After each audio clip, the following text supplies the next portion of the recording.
Joining us to discuss the latest on this budget proposal is the ranking member on the House Budget Committee, Congressman Brendan Boyle from Pennsylvania. Congressman, thanks so much for being here with us today. We appreciate it.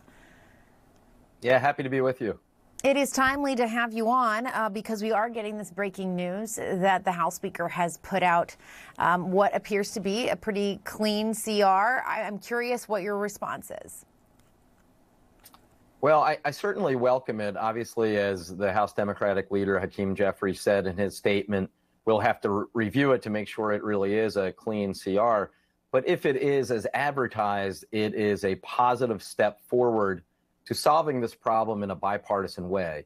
And I'm glad to see that the Republican speaker, after first really wasting the last several months attempting to do a Republican-only bill that ultimately failed by 20 votes on the floor this past week, he has now actually reached out to us so we can do a continuing resolution in a clean way and then finally come up with what we always knew was going to happen at the end of this process, and that is a bipartisan compromise when you have a Republican House, a Democratic Senate, and a Democratic president. I was going to say divided government usually means it has to end in some sort of compromise to get where you want to go. And oftentimes, you well know, in these fights, it isn't just the additional funding. There's other things that are added in, and you were just alluding to this. In this case, Republicans and the House Speaker wanted to include something which was called the SAVE Act. That would have required proof of citizenship to vote in federal elections. Worth noting, it's already illegal for non-citizens to vote in federal elections.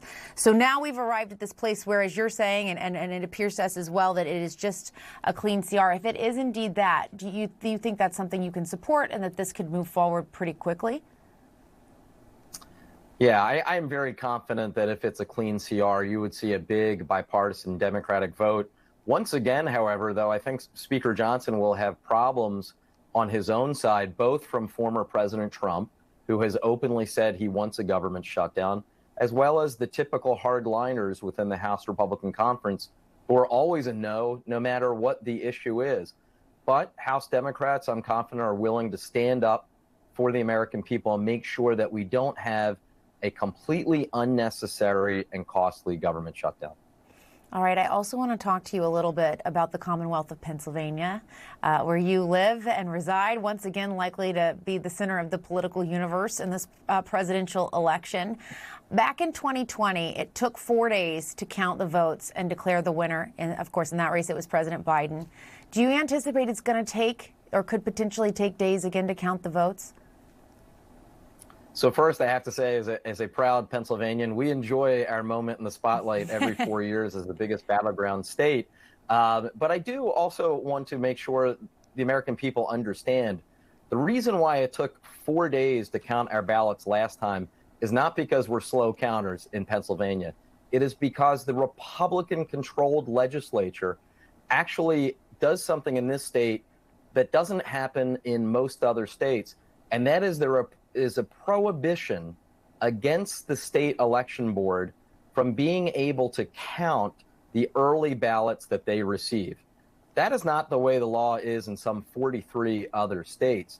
So the fact that it wasn't until 7 a.m. on election day that the 67 various election county offices could even begin the process, combined, of course, with the fact we were in the middle of the most deadly pandemic in a century, which caused so many people, myself included, to vote absentee or by mail for the first time ever.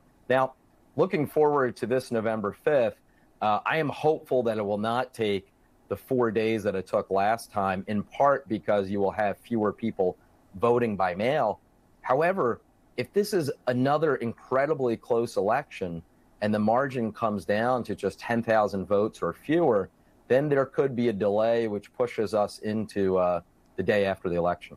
Yeah, and it absolutely could be. So we will all have to see how that happens. But you make a good point, pointing out what is specific to Pennsylvania, which is they can't start counting those ballots until the morning of. All right, Congressman Brendan Boyle, thanks so much. We appreciate it. Yeah, thank you.